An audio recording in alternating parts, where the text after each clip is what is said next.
All right, let's talk a little bit about BA. And man, Okay. there's a million different ways we can talk about this one here. First of all, let's start with the Justin Jefferson signing. I mean, this was a huge, huge deal. This one shocked the hell out of me.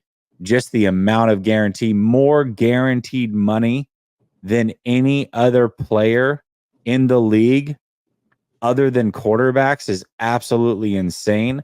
Reset the market completely today for wide receivers. Do you feel like this has any impact on the BA deal? Nah, it's a little too rich. We talking about, Jamar Chase, Tariq Hill type air right now when we're talking about the type of money that Justin Jefferson just pulled down. For lack of a better term, there's levels to this. And this ain't that, to be real with you. I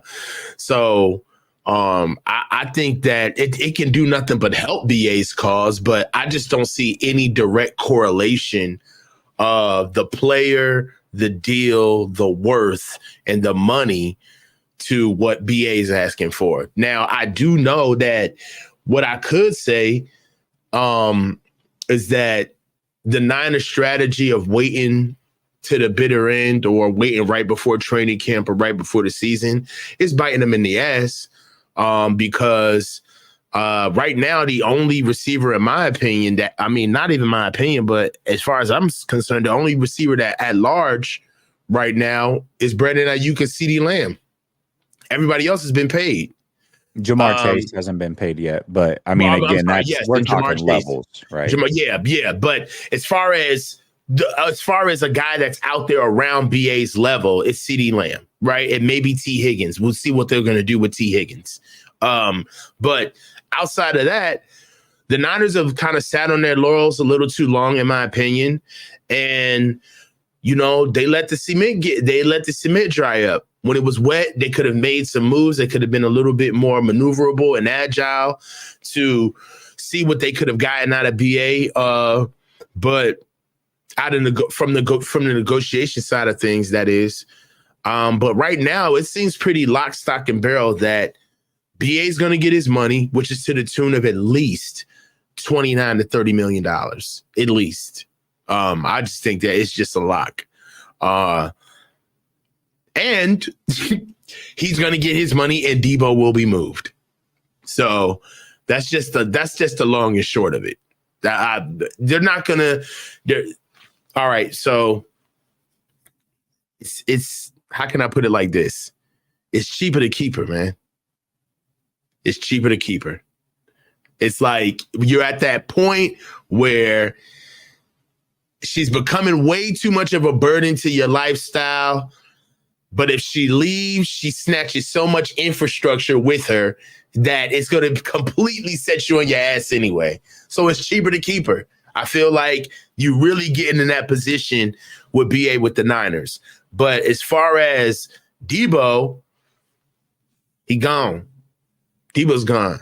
They're going to pay BA, and then Debo's got to go. Ricky Pearsall is going to come in and actually give you a little bit more of an uptick. I think they're evolving past what Debo's skill set is anyway. You're starting to see a little bit of it now, especially really the culmination of it was the Super Bowl where Debo got a full route tree to go beat Debo, and he couldn't really do it against some of the most elite man corners that the game had to give at that moment. So you can understand that winning football in today's day and age isn't always about straight net competitive aspects. Like, it's not that anymore.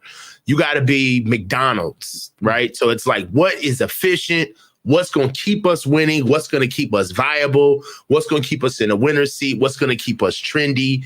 What's going to keep us on the cutting edge so we can be able to afford our players and move forward? And the big move is that now they're transitioning from this physical pound the ground team to now they're spreading the ball out. I've listened to Kyle. Kyle said this throughout the season. We were asked we asked Kyle about this multiple times where, you know, hey, during critical downs, we're kind of noticing that you guys are going more spread. You guys necessarily aren't going in your condensed formations anymore. What happened to 12 personnel? What happened to 11? You know, we necessarily have started to see Kyle Juszczyk come off the field more. And Kyle was very open about it when he said, well, this is what Brock is used to. This is what Brock did at Iowa State. He's very comfortable with going spread. He's very comfortable with pitch and catch, getting the ball out quick, throwing the ball off in certain angles. And right there, if you think about that skill set for what you have with Brock coming down the road where you have to pay him, Jess, Debo becomes just an expensive ornament at this point, right? So that's how I see it, man. BA's going to stay, but Debo's gone. Oh, do you think he's gone before this year or just in general? He'll be gone probably next year. I think they may do it. They may do it with a team that may think they're close.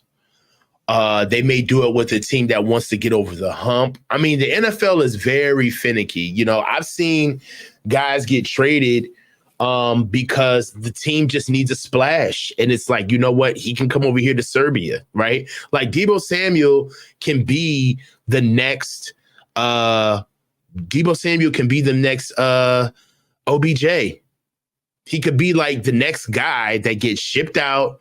He goes to Cleveland. You know what I'm saying? Gets shipped to Cleveland, plays a couple of years there, goes to another team that's probably top heavy, but doesn't have a lot of legs. Having a Deebo Samuel there is enough to galvanize a fan base to make you feel as though that we really got a shot at winning. And he could just be that guy that can give you the latest. He'll give you the greatest fashion walkouts for your games. You know what I'm saying? And, you know, he'll have the latest, you know, Balenciaga on. But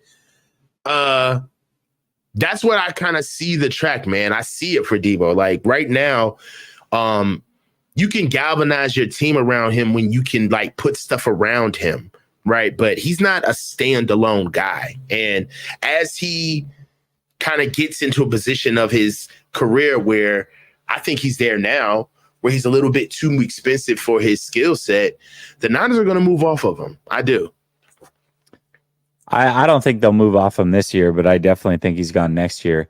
I actually agree with you, though, as far as the Justin Jefferson deal. I don't think the Justin Jefferson deal has anything to do with Brandon Aiyuk. I don't look at that deal and go, oh, my gosh, Aiyuk just got more expensive. Apples and oranges. Yeah, exactly. I think Jamar Chase is sitting there like, all right, here we go. Getting me paid. I appreciate it. I feel like Jamar Chase is like, hey, boo, what's them, big head? Yeah.